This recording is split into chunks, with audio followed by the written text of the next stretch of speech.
ठीक है। देखो, राष्ट्रीय खबरों में सबसे पहली खबर तो ये है कि जो राज्यसभा है उसके जो 12 मनोनीत सदस्य होते हैं, राज्यसभा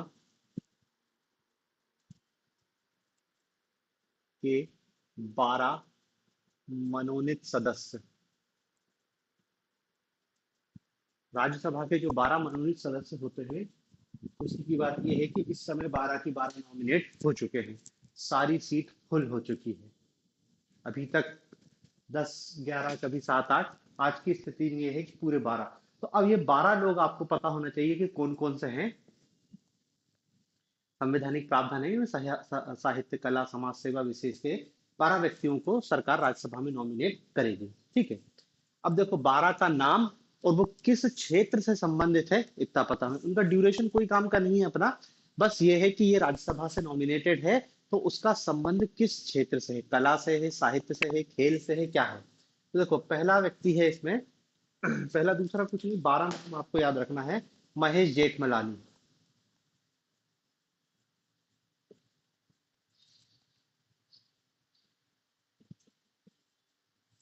महेश जेठमलानी देश के फेमस वकील हैं, और इनको न्याय, इनका जो क्षेत्र है, न्यायिक सेवा कह लो या न्याय के क्षेत्र से इनको राज्यसभा में नॉमिनेट किया गया है। राम जेठमलानी जो भारत के वरिष्ठ वकील थे, उनके लड़के हैं ये महेश जेठमलानी। दूसरा व्यक्ति सोनल मानसिंह हैं। सोनल मानसिंह, इनका नाम भी सुना होगा। इनको कला के क्षेत्र से नॉमिनेट किया गया है, नृत्यांगना है, कोरियोग्राफर और बहुत कुछ है, बस याद रखो कि कला के क्षेत्र से। सोनल मानसिंह नृत्यांगना है। तीसरे व्यक्ति हैं राम शकल। राम शकल, इनको दिया गया है समाज सेवा, समाज सेवा के क्षेत्र से नॉमिनेट किया गया, और दरअसल ये बीजेपी के किसान नेता हैं, किसान नेता राम शकल। चौथा व्यक्ति राकेश सिन्हा।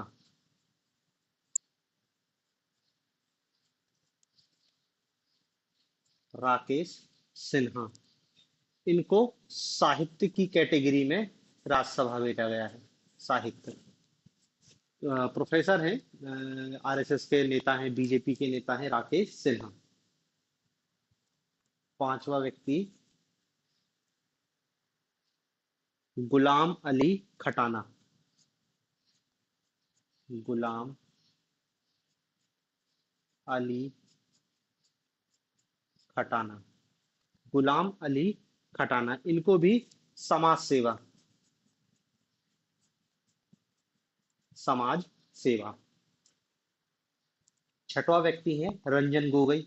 इनको तो जानते हो, भारत के पूर्व चीफ जस्टिस रंजन गोगोई। न्याय के क्षेत्र में इनको राज्यसभा भेजा गया है। ठीक है, 6 लोग हो गए, 6 और बचे हैं अभी। सातवां व्यक्ति है वीरेंद्र हेगड़े। वीरेंद्र हेगड़े, और इनको भी समाज सेवा,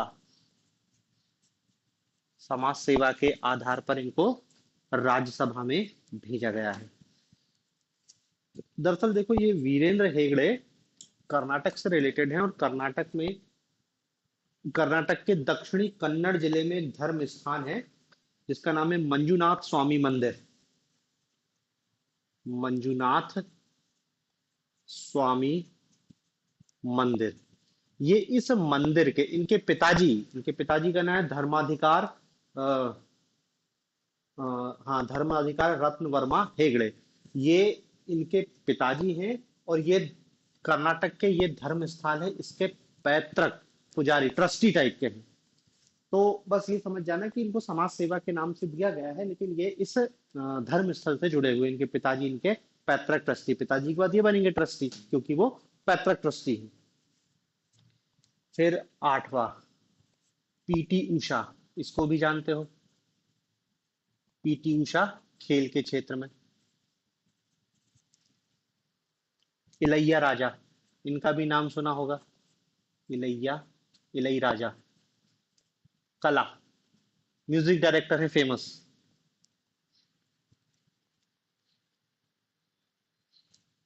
10वां व्यक्ति वी विजेंद्र प्रसाद। विजेंद्र प्रसाद, वी विजेंद्र प्रसाद, ये भी सिनेमा कला से रिलेटेड है, ये दरअसल तेलुगु सिनेमा के डायरेक्टर हैं, वी विजेंद्र प्रसाद। 11वां व्यक्ति है सतनाम सिंह संधू।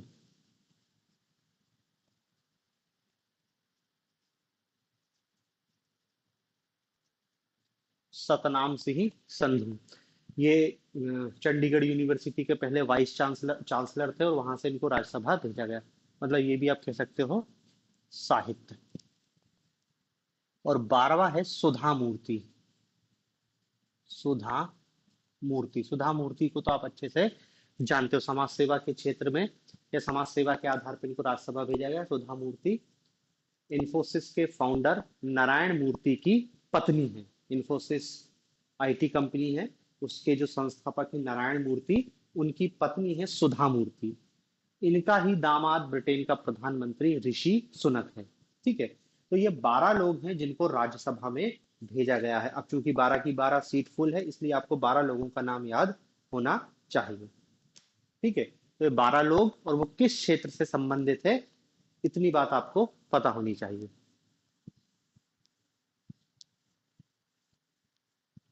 फिर देखो, सुप्रीम कोर्ट के दो ऐतिहासिक फैसले हैं जिनसे प्री में क्वेश्चन बन सकता है। सुप्रीम कोर्ट के दो ऐतिहासिक फैसले हैं जिसमें क्वेश्चन बन सकता है। एक तो देखो, दोनों को थोड़ा सा बताता हूं, फिर पता चलेगा कि वो कहना क्या चाह रहा है। देखो, हमने एक शब्द पढ़ा था संसदीय विशेषाधिकार। संसदीय विशेषाधिकार, संसदीय विशेषाधिकार, संविधान का अनुच्छेद 105 संसदीय विशेषाधिकार। और 105 के साथ साथ राज्य की विधानसभाओं के सदस्यों को भी आर्टिकल 194 के तहत विशेषाधिकार प्राप्त है। ये आपको पहले से पता है, जब कॉन्स्टिट्यूशन में पढ़ा होगा तो ये पता होगा। आर्टिकल 105 और आर्टिकल 194 ये राज्य की विधानसभा के जो विधायक हैं उनका विशेषाधिकार बताता है, और ये संसदीय सदस्यों का विशेषाधिकार बताता है। अब ये विशेषाधिकार क्या कहता है? ये विशेषाधिकार कहता है कि यदि कोई संसद सदस्य, यदि कोई सांसद या कोई विधायक संसद या विधानसभा के अंतर कोई वक्तव्य देता है, कोई भाषण देता है, तो वोटिंग करता है, सीधी सी बात है कि संसद और विधानसभाओं में उसकी जो उसने जो बोला है, उसने जो कहा है, उसने जो वोटिंग की है, वो कोई भी कार्यविधि कर रहा है, उसको सुप्रीम कोर्ट या उसको न्यायालय में चैलेंज नहीं कर सकते। न्यायालय में चैलेंज नहीं कर सकते। ठीक है, ये संसदीय विशेषाधिकार है कि वो क्या वक्तव्य दे रहा है, क्या भाषण दे रहा है, उसने इसको वोट क्यों दिया, इसको वोट क्यों नहीं दिया, अपना वोट ही नहीं दिया, किसी भी आधार पे उसकी ये संसदीय विशेषाधिकार है कि उसको न्यायपालिका में क्वेश्चनिंग नहीं की जाएगी। ठीक है, ये संसदीय विशेषाधिकार होता है।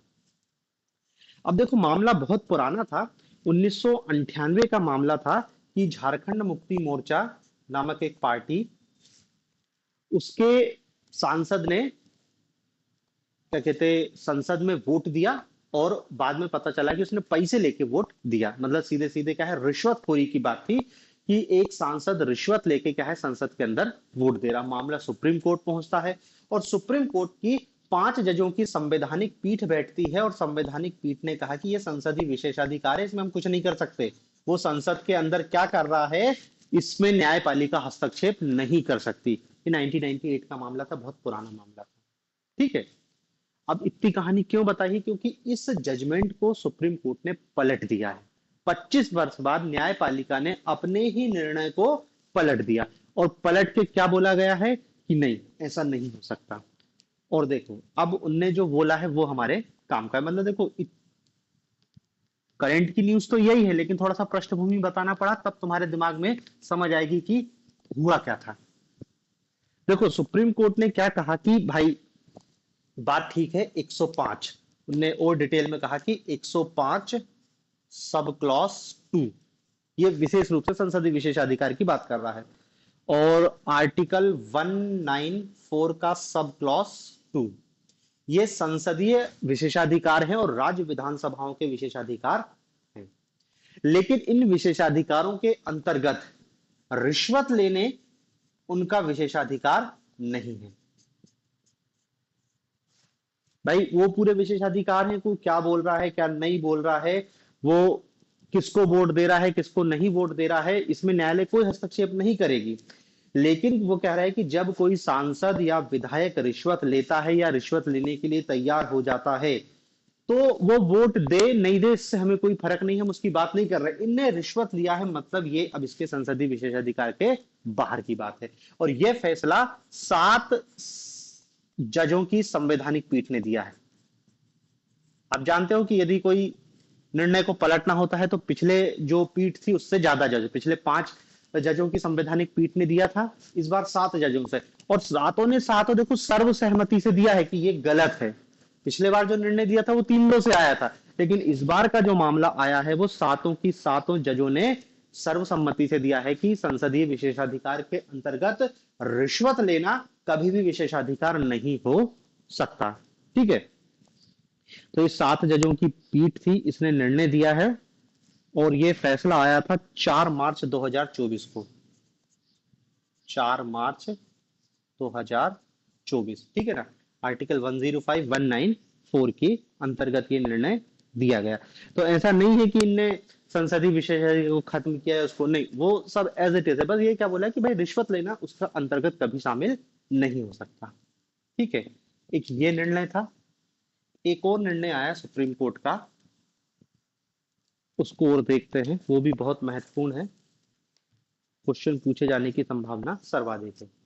देखो एक मामला हुआ था चंडीगढ़ में, चंडीगढ़ के मेयर का जो इलेक्शन हो रहा था, चंडीगढ़ मेयर, समझ रहे हैं ना, चंडीगढ़ महानगर पालिका, उसका जो प्रमुख है उसका चुनाव हो रहा था। चुनाव में 2 पक्ष थे, एक तरफ थी बीजेपी और एक तरफ थी आम आदमी पार्टी और कांग्रेस, दोनों का गठबंधन था। ठीक है, अब देखो जो भी था स्पष्ट रूप से बहुमत क्या है इन दोनों के पास था, तो वोटिंग होती तो इनका व्यक्ति मेयर बन जाता। लेकिन हुआ क्या कि जो निर्वाचन अधिकारी था, अनिल मसीह करके व्यक्ति था, वो व्यक्ति कोई अपने उसका नाम याद नहीं रखना है, बस ये जान लो कि उस जो पोलिंग ऑफिसर था उसने क्या किया, इनके 8 वोटों को रद्द कर दिया, इनवैलिड घोषित कर दिया और बीजेपी के व्यक्ति को मेयर घोषित कर दिया। ठीक है, उसकी इनको वोटों को रद्द करते हुए वीडियो भी उपलब्ध हो गया कि वो वोटों को हाथ से रद्द कर रहा है। मामला सुप्रीम कोर्ट में पहुंचता है। ठीक है, अब देखो सुप्रीम कोर्ट ने क्या है, इस निर्णय को पलट दिया और क्या बोला कि इनका ही आदमी मेयर, आम आदमी पार्टी का व्यक्ति को मेयर घोषित कर दिया, घोषित ही कर दिया। अब ये जो मामला है ये थोड़ा सा समझने वाला है कि ये ऐसे कैसे सुप्रीम कोर्ट ने आदेश कर दिया। तो देखो अब एक नया अनुच्छेद हमको सुनने को मिला, आर्टिकल 142 था तो पहले भी, लेकिन हमने कभी इसको सुना नहीं। आर्टिकल 142 एक विशेष अनुच्छेद है संविधान का, और ये क्या करता है, ये सुप्रीम कोर्ट की विवेकाधीन शक्ति को बताता है। सुप्रीम कोर्ट की विवेकाधीन शक्ति,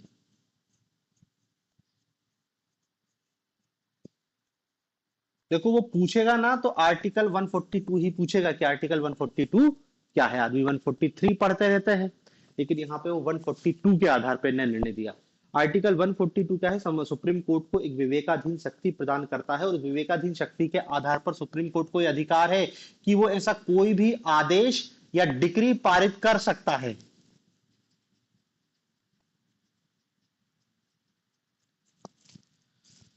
कोई भी ऐसा आदेश या डिक्री पारित कर सकता है जो उसको लगे कि इस मामले में न्याय नहीं हो रहा है।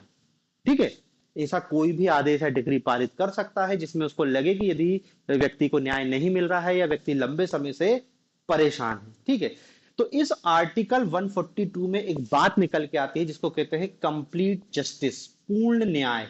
ये भी पूछा जा सकता है कि पूर्ण न्याय संविधान के किस अनुच्छेद में बताया गया है। कंप्लीट जस्टिस, पूर्ण न्याय। पूर्ण न्याय अनुच्छेद 142 के तहत ही किया गया प्रावधान है। देखो पूर्ण न्याय क्या होता है कि पूर्ण न्याय भी सुप्रीम कोर्ट का एक विवेकाधीन या इसको कह सकते हैं विशेषाधिकार है, विशेषाधिकार है। और पूर्ण न्याय सर्वोच्च न्यायालय तब पारित करता है जब उसको लगता है कि जो विधायिका है वो न्याय नहीं कर रही है।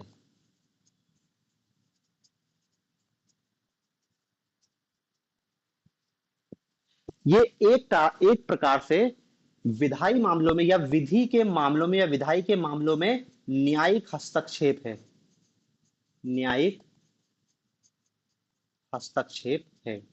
और इसको पूर्ण न्याय इसलिए कह रहे हैं क्योंकि इसको संसद रद्द नहीं कर सकती। जो आ गया वो आ गया।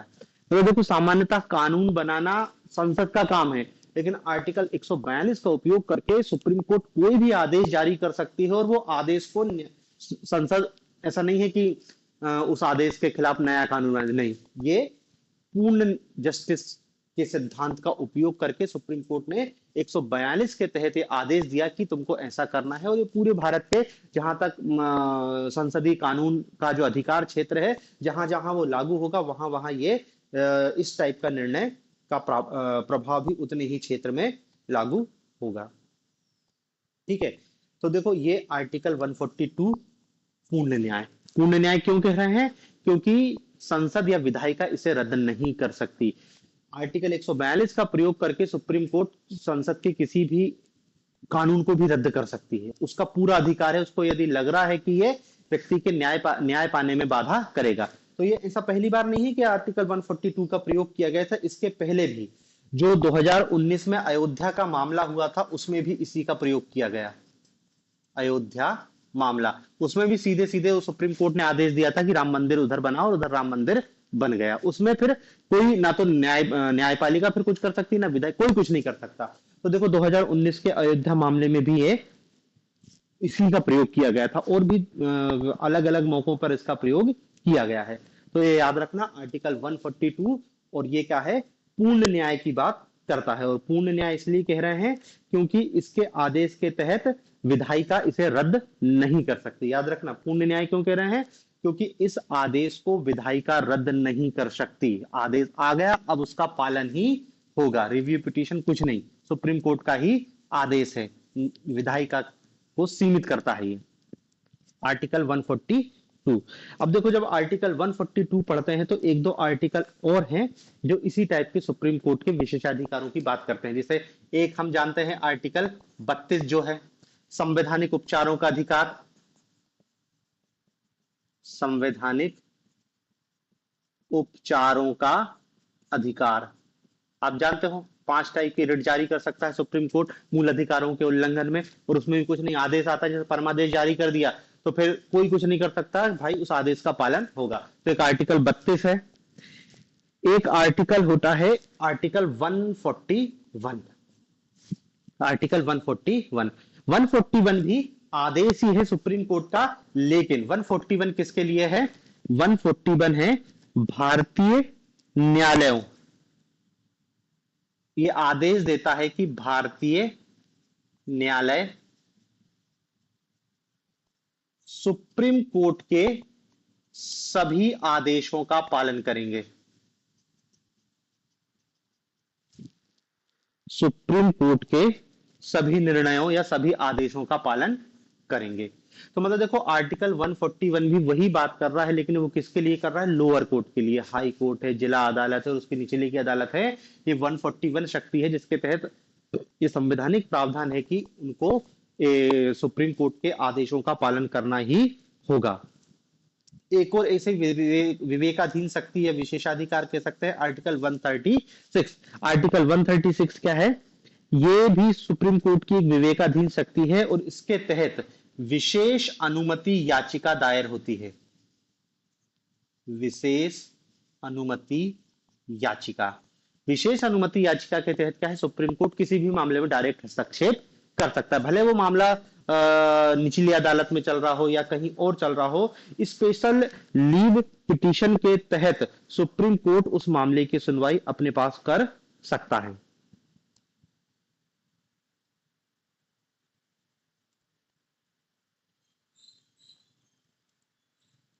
ठीक है, तो 141, 136 और अपना आ गया 142। ठीक है, इसमें सबसे ताकतवर 142 है, क्योंकि 142 का आदेश समस्त सभी के लिए है, न्यायपालिका के लिए भी बाध्यकारी है और कार्यपालिका विधायिका सभी के लिए बाध्यकारी है, आर्टिकल 142। ठीक है, तो ये 142 बहुत लाइमलाइट में रहा था, इसलिए याद रखना कि 142 के तहत क्या बात की गई थी, पूर्ण न्याय क्या होता है, पूर्ण न्याय भी पूछा जा सकता है। ठीक है,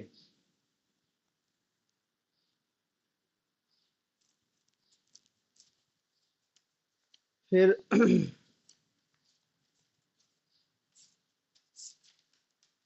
इसमें देखते हैं अपन और।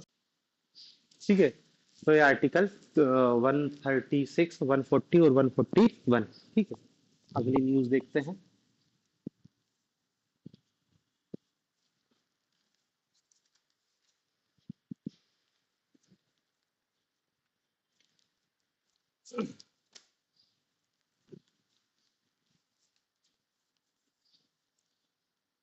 देखो, एक INS जटायु, ये एक नेवल शिप है और इस नेवल शिप को लक्षद्वीप के मिनिकॉय द्वीप पर स्थापित किया गया है। लक्षद्वीप के मिनिकॉय द्वीप पर, मिनिकॉय द्वीप पर स्थापित किया गया है। ठीक है, ये एक नेवल बेस होगा जिसके माध्यम से ये एक टाइप से क्या है, नौसैनिक अड्डा है। समुद्र में एक बहुत बड़ी शिप स्थापित कर दी है और वो शिप से क्या है, फिर उस हिंद महासागर के क्षेत्र में हमारी सुरक्षा पंक्ति को मजबूत करेगा। अब इसके थोड़े डिटेल में जाना है तो देखो, आप मैप में मिनिकॉय द्वीप देखोगे, मिनिकॉय द्वीप बिल्कुल मालदीव के नजदीक है। मालदीव और भारत के संबंध खराब हो रहे हैं, चाइना वहां पे पहुंच रहा है, इस कारण वहां पे भारत ने अपना एक नेवल बेस स्थापित किया है जिसका नाम क्या रखा है, INS जटायु। इसके पहले भी भारत ने अपना एक नेवल बेस वहीं पे लक्षद्वीप में स्थापित किया था, जिसका नाम था द्वीप रक्षक, INS द्वीप रक्षक। ये पहले से स्थापित था, ये दूसरा बना है। और ये द्वीप रक्षक स्थापित है कावारत्ती में, कावारत्ती में। ठीक है, तो INS जटायु और INS द्वीप रक्षक, ये क्या है, हमारे नेवल बेस है नौसेना को मजबूत करने के लिए, कि वहां पे समुद्री लुटेरे और इस टाइप की समस्या का समाधान कर सकें।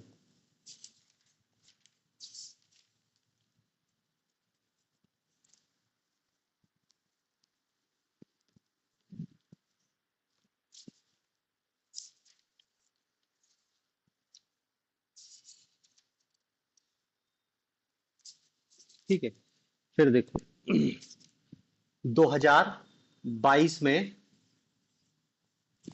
तेंदुए की गणना की गई है। लेपर्ड की जनगणना की गई 2022 में, ये प्रति 4 वर्ष में एक बार होती है।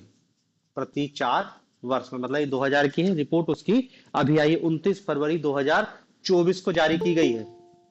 29 फरवरी 2024 को, 29 फरवरी 2024 को रिपोर्ट जारी की गई है, लेकिन कब कब तक का इसमें डाटा है, 2022 तक का डाटा है। अब देखो, इस डाटे में जो तेंदुए की जनसंख्या है उसमें ओवरऑल एक पॉइंट आपको याद रखना है कि भारत में तेंदुओं की संख्या में 7.95% की वृद्धि हुई। भारत में तेंदुओं की जनसंख्या में 7.95 की वृद्धि हुई, ओवरऑल वृद्धि है। प्रति 4 वर्ष में ये जनगणना होती है। ठीक है, तो इसके पहले वाली जनगणना कब हुई थी, 2018 में, 18 के बाद 22, 22 के बाद अब 26 में गणना होगी, तो उसका डाटा 28 तक आएगा। ये तो एक पॉइंट तो इतना याद रख लो। थोड़ा सा इस जनगणना को डिटेल में देखते हैं। इस जनगणना में क्या है, पूरे भारत को चार हिस्सों में बांटा गया है। पूरे भारत को चार, स्टेट वाइज डाटा अलग है, लेकिन इनने क्या है, चार क्षेत्र में पूरे भारत को बांटा है। एक क्षेत्र है शिवालिक पहाड़ियों, शिवालिक पहाड़ियों व गंगा का मैदान। गंगा का मैदान मतलब समझ रहे हैं ना, हिमालय की तराई से लेके पूरा गंगा का मैदान, एक क्षेत्र ये हो गया। दूसरा क्षेत्र है मध्य भारत व पूर्वी घाट। मध्य भारत व पूर्वी घाट, मध्य भारत मतलब अपना मध्य प्रदेश, छत्तीसगढ़, झारखंड, महाराष्ट्र, उड़ीसा, राजस्थान, आंध्र प्रदेश, तेलंगाना, पूर्वी घाट और ये बीच के राज्यों को सब शामिल करके मध्य भारत व पूर्वी घाट। तीसरा क्षेत्र है पश्चिमी घाट, वेस्टर्न घाट, जान ही रहे हैं, पश्चिमी घाट, ठीक है। और चौथा हिस्सा है उत्तर पूर्व वाला, उत्तर पूर्व वाला, ठीक है। तो देखो, एक डाटा तो ये याद रखना है कि भारत में तेंदुओं की संख्या में 7.95% की वृद्धि हुई है। थोड़ा सा यदि कठिन सवाल पूछेगा तो भाई, भारत के किस क्षेत्र में तेंदुओं की जनसंख्या में सर्वाधिक वृद्धि दर्ज की गई है? तो जो भारत के चारों क्षेत्रों में जो डिवाइड किया गया है, उसमें जो सबसे ज्यादा तेंदुओं की जनसंख्या है वो इस वाले क्षेत्र में है। और इसमें तेंदुओं की जनसंख्या है 8,071, 8,820, सॉरी 8,820 ये। तो एक तो दूसरा डाटा क्या हो गया कि तेंदुओं की सर्वाधिक जनसंख्या भारत के किस क्षेत्र में, मध्य भारत व पूर्वी घाट वाला जो रीजन है।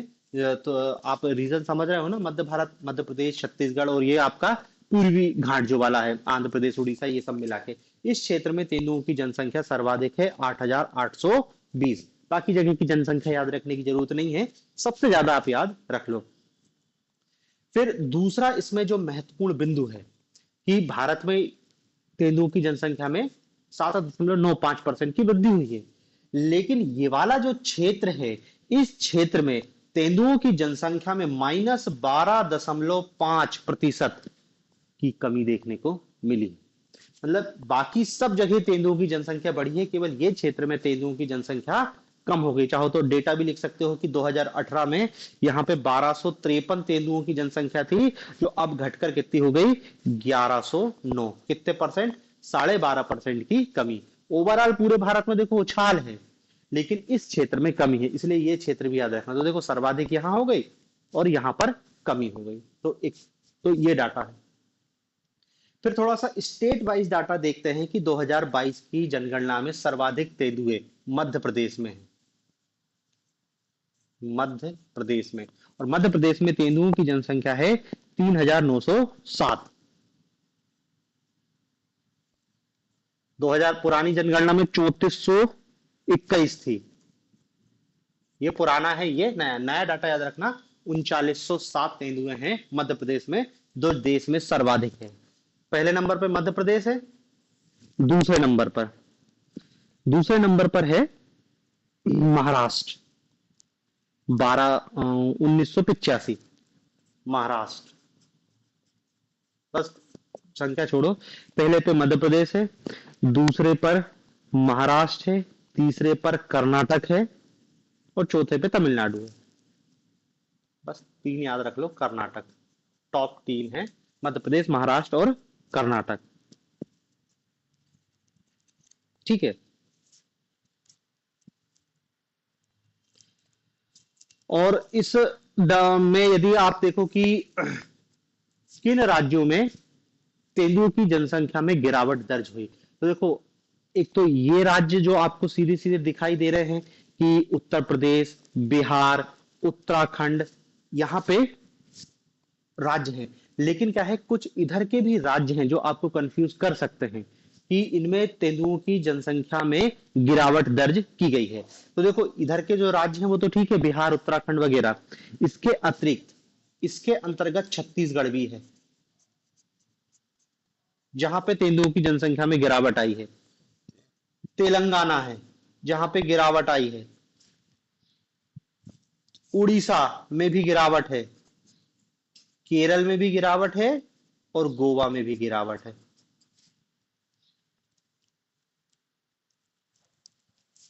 ठीक है। इन राज्यों में तेंदुओं की जनसंख्या में गिरावट दर्ज की गई है। तो ये तेंदुओं की जो जनगणना हुई है उसके संदर्भ में इतनी बातें अपन को याद रखनी है।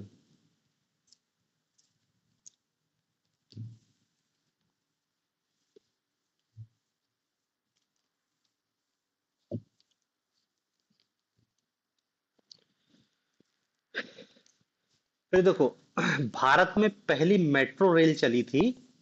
भारत में पहली मेट्रो ट्रेन, पहली मेट्रो रेल चली थी 24 अक्टूबर 1984 में कलकत्ता। 24 अक्टूबर 1984, कलकत्ता। ठीक है। अब ये तो पुरानी बात होगी, अभी हम इसको क्यों पढ़ रहे हैं? तो दरअसल क्या है कि भारत में पहली बार पानी के अंदर या नदी के अंदर सुरंग बना के मेट्रो चलाई जा रही है। तो वो मेट्रो भी कलकत्ता में ही चल रही है। तो आपसे पूछे कि भारत में किस राज्य में पानी के अंदर सुरंग बना के, और पानी मतलब नदी, किस नदी? हुगली नदी के अंदर सुरंग बनाई जा रही है। हुगली नदी में सुरंग बनाई जा रही है और नदी के अंदर फिर मेट्रो ट्रेन दौड़ेगी। ठीक है। तो पहली मेट्रो भी वहीं से बनी थी, और पहली बार जो अंडर वाटर मेट्रो जो चल रही है वो भी कलकत्ता में ही है। फिर अगली खबर ये है, नागरिक संशोधन अधिनियम, सिटीजनशिप अमेंडमेंट एक्ट। नागरिकता संशोधन अधिनियम, इसको क्या बोलते हैं? सी ए ए, सिटीजनशिप अमेंडमेंट एक्ट। ठीक है। अब देखो, दरअसल ये सिटीजनशिप अमेंडमेंट एक्ट 2019 का है। 2019 में संसद के दोनों सदनों से पारित हो गया था और राष्ट्रपति ने भी इसको अनुमोदित कर दिया था। लेकिन ये अब जाके लागू हुआ है, और इसको लागू किया गया है 11 मार्च 2024। ठीक है। सीएए अधिसूचित किया सरकार ने 11 मार्च 2024। लागू बन तो गया था 2019 में, और ये क्या है, 1955 का जो हमारा नागरिकता अधिनियम है उसमें संशोधन है। इसमें क्या बात की गई है? इसमें बोला गया है कि देखो, 2014 तक डेट दी है, 31 दिसंबर 2014। ये बहुत महत्वपूर्ण डेट है, यही पूछेगा पेपर में कि किस डेट तक के लोगों को नागरिकता देने की बात की गई है। 31 दिसंबर 2014 तक पाकिस्तान, अफगानिस्तान, पाकिस्तान, अफगानिस्तान, बांग्लादेश, इन तीन देशों से, पाकिस्तान, अफगानिस्तान और बांग्लादेशों से गैर मुस्लिम, गैर मुस्लिम अल्पसंख्यक शरणार्थी,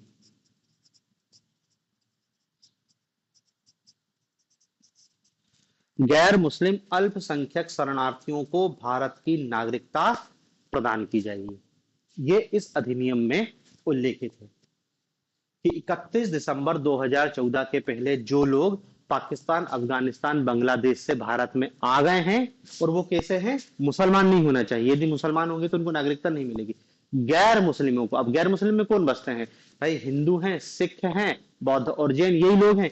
इन लोगों को भारत की नागरिकता अपने आप मिल जाएगी। उनको कोई कागज दस्तावेज भी नहीं देना कि हम पाकिस्तान से कब आए थे या बांग्लादेश से कब आए थे। बस यदि वो ये साबित कर देंगे कि 2014 के पहले वो आ चुके थे भारत में, तो भारत में उनको नागरिकता वैसे ही मिल जाएगी। बस उनको इतना साबित करना है कि 2014 के पहले वो भारत में आ चुके थे। बाकी उन देशों से उनको कोई भी कागज नहीं लाना है। ऐसा भी नहीं कि तुम कहां से आए, बस बताने के लिए काफी होना चाहिए कि हम वहां से आए थे और यहाँ पे इतने समय से रह रहे हैं। ठीक है। तो ये 31 दिसंबर 2014 तक का इसमें डेडलाइन है कि इसके पहले की ही बात है, और ये कब से लागू हो? 11 मार्च 2024 से इसको लागू कर दिया गया है। ठीक है। तो ये सीएए सिटीजनशिप अमेंडमेंट एक्ट की बात हो गई। फिर इसमें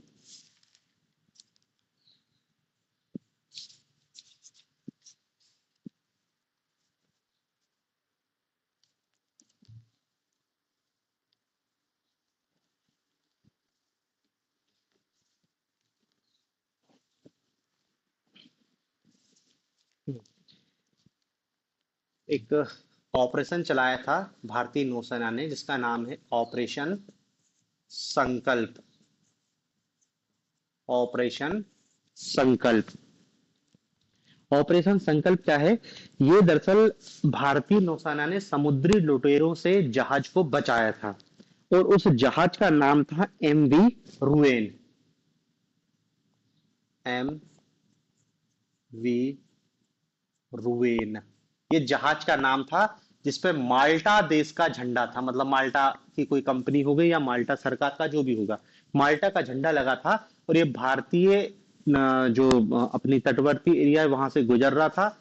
ये हाईजेक हो गया था, इसको अपहरण करके ले जा रहे थे। तो फिर भारतीय नौसेना ने हस्तक्षेप किया और क्या चलाया? ऑपरेशन संकल्प के तहत इस जहाज को छुड़ाया। जहाज का नाम क्या था? MV ruin.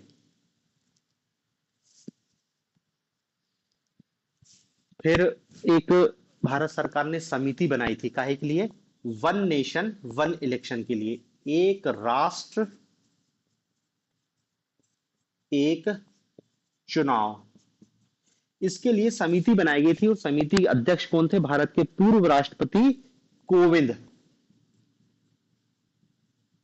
भारत के पूर्व राष्ट्रपति कोविंद की रामनाथ कोविंद की अध्यक्षता में कमेटी बनाई गई थी, जिसको क्या सिफारिश करनी थी? वन नेशन वन इलेक्शन होना चाहिए। तो कैसा होना चाहिए, क्या उसकी रूपरेखा है, ये एक कमेटी गठित की थी। इस कमेटी में और भी लोग थे, 6 सदस्य और थे। तो देखो, कोविंद तो अध्यक्ष हो गए, रामनाथ कोविंद अध्यक्ष हो गए, बाकी 6 सदस्य कौन कौन थे?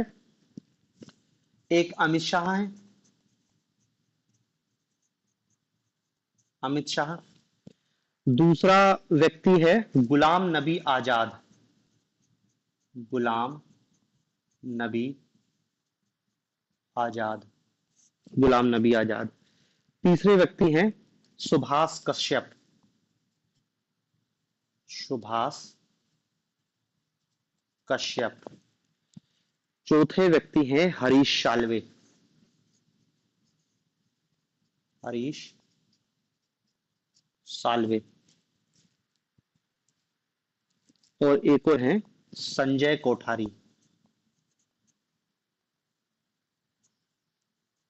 संजय कोठारी। एक दो तीन चार पांच। और रामनाथ कोविंद। हाँ, एक और व्यक्ति है एन के सिंह, छठवां व्यक्ति है एन के सिंह। ये 6 लोग हैं। वैसे तो 7 सदस्यीय समिति थी, लेकिन जो विपक्ष के नेता हैं अधीर रंजन चौधरी, उनने क्या है इसमें शामिल होने से इनकार कर दिया। मतलब देखो, आपसे क्वेश्चन पूछे कि एक राष्ट्र एक चुनाव के लिए जो रामनाथ कोविंद की अध्यक्षता में समिति गठित की गई थी, उसमें कितने लोग थे? तो देखो, वो समिति 7 सदस्यीय थी जब गठित हुई थी। ये 6 सदस्य तो ये हैं, एक अध्यक्ष कोविंद अलग है। सदस्य कितने हैं? 6। सातवां सदस्य कांग्रेस का जो विपक्ष, कांग्रेस के नेता अधीर रंजन चौधरी थे, उनका नाम भी था, लेकिन उनने इसमें शामिल होने से इनकार कर दिया। इस प्रकार ये 6 लोग और रामनाथ कोविंद ने मिलके ये पूरी रिपोर्ट तैयार की है। इसमें भी देखो, 6 लोग को भी आप जानते हो। अमित शाह जानते हो, केंद्रीय गृह मंत्री। गुलाम नबी आजाद, ये भी जम्मू कश्मीर में कांग्रेस के नेता थे, पहले विपक्ष के नेता थे, लेकिन बाद में पार्टी छोड़ दी। सुभाष कश्यप ये संविधान के विशेषज्ञ हैं। हरीश साल्वे भारत के वरिष्ठ वकील हैं। संजय कोठारी, ये संजय कोठारी मुख्य सतर्कता आयुक्त रह चुके हैं पहले। और एनके सिंह क्या है? 15वें वित्त आयोग के अध्यक्ष रह चुके थे। तो ये सब क्या है, बहुत अपने क्षेत्र के फेमस व्यक्ति थे। इन लोगों ने राष्ट्रपति को अपनी रिपोर्ट सौंपी। ठीक है। अब देखो, इस रिपोर्ट में इनने क्या बोला? बहुत लंबी चौड़ी रिपोर्ट है, 18,626 पेज की रिपोर्ट है। इनने सिफारिश क्या की है? इनने सिफारिश की है कि यदि आप वन नेशन वन इलेक्शन कराना चाह रहे हो, और वन नेशन वन इलेक्शन के अंतर्गत देखो कौन कौन से इलेक्शन है। संसद के इलेक्शन है, मतलब लोकसभा कह सकते हो, विधान, ऐसा लिख लेना, लोकसभा, विधानसभा, नगर पालिका या नगर निकाय और पंचायत, इतने चुनावों को एक साथ कराने की सिफारिश इनने की है। लोकसभा के चुनाव, विधानसभा के चुनाव, नगर निकाय के चुनाव और पंचायत के चुनाव। मतलब यदि इनकी सिफारिश मानी गई तो आप जब अगले बार वोट देने जाओगे तो आपको एक साथ अपना सांसद भी चुनना होगा, अपना विधायक भी चुनना होगा। अगर नगरीय क्षेत्र में हो तो आपको अपना पार्षद भी चुनना होगा, और यदि मेयर का इलेक्शन भी डायरेक्ट होगा तो भी आपको मेयर भी चुनना होगा। यदि गांव में होगे तो पंचायत भी, सरपंच भी चुनना होगा और पंच भी चुनना होगा। मतलब एक साथ आपको 4-5 बटन अलग अलग दबानी पड़ेगी। ठीक है, तो इतने चुनाव ये एक साथ कराने की बात कर रहे हैं। फिर इनने क्या बोला कि देखो, पूरे चुनाव एक साथ नहीं होंगे, कह जरूर रहे हैं एक नेशन एक चुनाव, भारत में चुनाव एक साथ हो ही नहीं सकते। इनने क्या बोला कि पहले चरण में लोकसभा और विधानसभा के चुनाव कराए जाएं। मतलब देखो, कह रहे हैं वन नेशन वन इलेक्शन, लेकिन इनके लिए संभव नहीं है। अब दूसरी पहली बात हमने ये बोली कि इतने चुनाव हम एक साथ कराएंगे, और इतने चुनाव एक साथ, पहला पॉइंट पर आगे आपको लगेगा कि आपको 5 बटन दबाना पड़ेगा।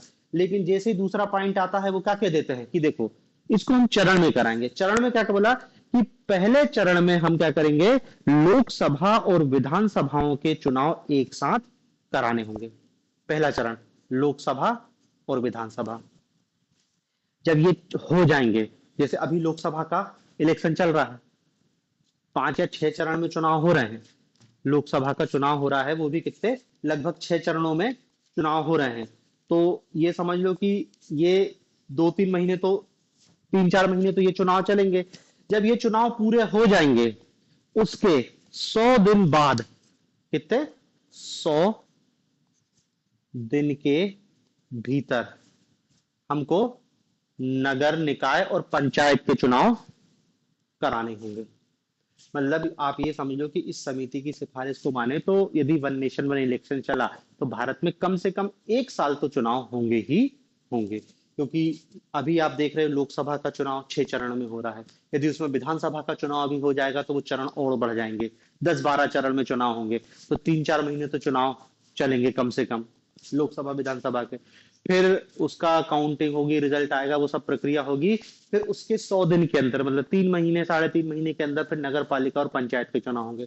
तो वो भी फिर कम से कम 3-4 महीने से पहले कंप्लीट न होने से रहे। तो मान के चलो कि 8-10 महीने भारत में चुनाव होंगे यदि एक राष्ट्र एक चुनाव को भी फॉलो किया गया। मतलब टर्म जरूर लग रहा है एक राष्ट्र एक चुनाव, लेकिन एक दिन में एक चुनाव संभव कराना बस की बात नहीं। वो समिति खुद ही कह रही है कि अलग अलग चरणों में कराना होगा। फिर इनने एक और बात बोली है, क्या बात बोली है कि देखो, होता क्या है भाई, जब भारत में पहली बार चुनाव हुआ था 1951-52 में चुनाव हुआ तो वन नेशन वन इलेक्शन ही था, एक साथ ही हुए थे, राज्य विधानसभा के चुनाव भी और लोकसभा के भी चुनाव। लेकिन फिर धीरे धीरे क्या है, कई विधानसभाएं समय से पहले भंग हो गई तो वहां पे पहले चुनाव करा दिया गया। लोकसभा भी 5 साल से पहले कई बार भंग हुई तो चुनाव कराना पड़ा, सरकार गिर गई तो पूरा गड़बड़ा गया। तो उन्होंने कहा यदि हम मान लो इसको शुरुआत भी करते हैं और फिर ऐसा हो गया कि किसी राज्य सरकार गिर गई, लोकसभा की सरकार 5 साल पहले से गिर गई और विधानसभा की सरकार चलती तो फिर सब गड़बड़ हो जाएगा ना। तो उन्होंने बोला कि इस चीज से यदि हमको बचना है तो क्या करना होगा कि यदि चुनाव हुए, सरकार बनी, और मान लो किसी कारण से सरकार गिर जाती है, ठीक है, सरकार गिर जाएगी तो फिर से चुनाव होंगे, लेकिन जो नया इलेक्शन होगा वो बचे टाइम के लिए ही होगा। समझ रहे हैं? जैसे अभी 2024 चल रहा है, लोकसभा के इलेक्शन, मान लो चुनाव हो जाते हैं, सरकार बन जाती है, लेकिन मान लो 1 साल बाद 2025 में सरकार गिर गई तो 2025 में फिर से चुनाव होंगे, लेकिन वो 5 साल के लिए नहीं होंगे, तो बचे 4 साल के लिए होंगे। और फिर जब 5वां साल आएगा तो फिर से सारे चुनाव एक साथ होंगे। तो ये बिंदु भी याद रखना कि वो क्या है, जो री इलेक्शन होगा वो कह रहा बचे हुए टाइम के लिए ही होगा। फिर इन्होंने एक बात और बोली है कि यदि आपको वन नेशन वन इलेक्शन कराना है तो अनुच्छेद 83, संविधान का अनुच्छेद 83 और अनुच्छेद 172, इनमें संशोधन करना होगा। ये संसद की अवधि बताता है और ये राज्य विधानसभाओं की अवधि बताता है, राज्य विधानसभाओं की अवधि की बात करता है। तो इन दोनों में आपको संशोधन करना होगा, तब जाके वन नेशन वन इलेक्शन की अवधारणा मूर्त रूप ले पाएगी।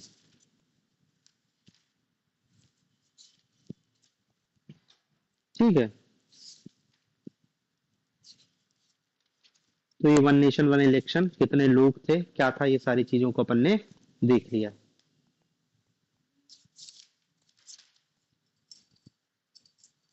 ठीक है, तो अब इसमें अपन बाकी चीज को अब कल देखेंगे, आगे का जो है अपना उसको अपन कल देखेंगे। अब अपन समाजशास्त्र पे आ जाते हैं। हाँ, क्या बोल। बेटू फोन कर पागल कर दिया।